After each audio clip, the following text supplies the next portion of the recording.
চান আর ব্রেকফাস্ট করে আমরা কিন্তু বেরিয়ে পড়েছিলাম প্রেস পকোড়ার বুদ্ধদেবের মন্দিরে। সেখানে গিয়ে দেখো এতগুলো সিঁড়ি অতিক্রম করে উঠলাম। ওঠার পর চারপাশটা দেখছিলাম, একটা মিষ্টি হাওয়া দিচ্ছিল সেখানে। আর দেখো এখন আমরা মেন মন্দির যেটা ওখানে গেছিলাম, এটা কিন্তু দোতলা, আর উপরের তলাটা পুরোটাই কাঠের। তোমাদের সাথে আমি শেয়ার করবো। এটা হলো নিচের মন্দিরটা।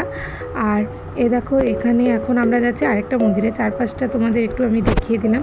আবার অনেকগুলো সিঁড়ি পার করে আমাদের আরেকটা যেটা মন্দির বুদ্ধদেবেরই বড় মন্দির একটা আছে, এখানে যেতে হবে। এটার নাম ঠিকঠাক আমি জানি না, যেমন তোমরা কেউ জানলে ঠিক বলবে। এটা কেউ কি প্রেস পকোড়ায় বলে নাকি আমি জানি না। তো চলো উপরে ওঠা যাক। উপরে উঠেই দেখলাম অনেক মানুষ, তারা নিজের ছবি নিজের এই মুহূর্তগুলো মোবাইলের মধ্যে জমা করছে।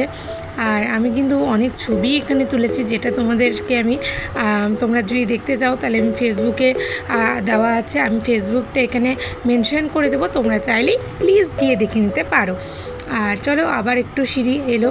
আর পাকাগুলো না এতটা গরম হয়েছিল, তখন কিন্তু বাজে হলো 11টার মতো, এত গরম হয়ে গেছিলো কি বলবো। আর যেহেতু ক্যামেরা আমি নিজেই ধরছি, তাই তোমরা আমাকে একটু কমই দেখতে পারবে। এখন দেখো চারপাশটা দারুণ না, কত ছোট ছোট মানুষগুলো মনে হচ্ছে। আর এখানে না ছবি তোলার জায়গায় পাচ্ছিলাম না। আর এই দেখো কাজগুলো দেখো, একটা মন্দিরটা পুরোটা একটা রাউন্ড শেপের, পুরো রাউন্ডটা একটা ঘুরলাম। আর এখানে আমরা সেই সুন্দর অনেক সুন্দর ছবি তুলেছি, সব কিন্তু ফেসবুকে আপলোড করা আছে, তোমরা চাইলে দেখতে পারো গিয়ে।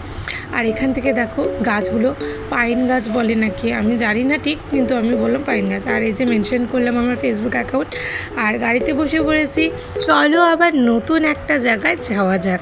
কোথায় যাচ্ছি নেক্সট ব্লগে তোমরা জানতে পারবে।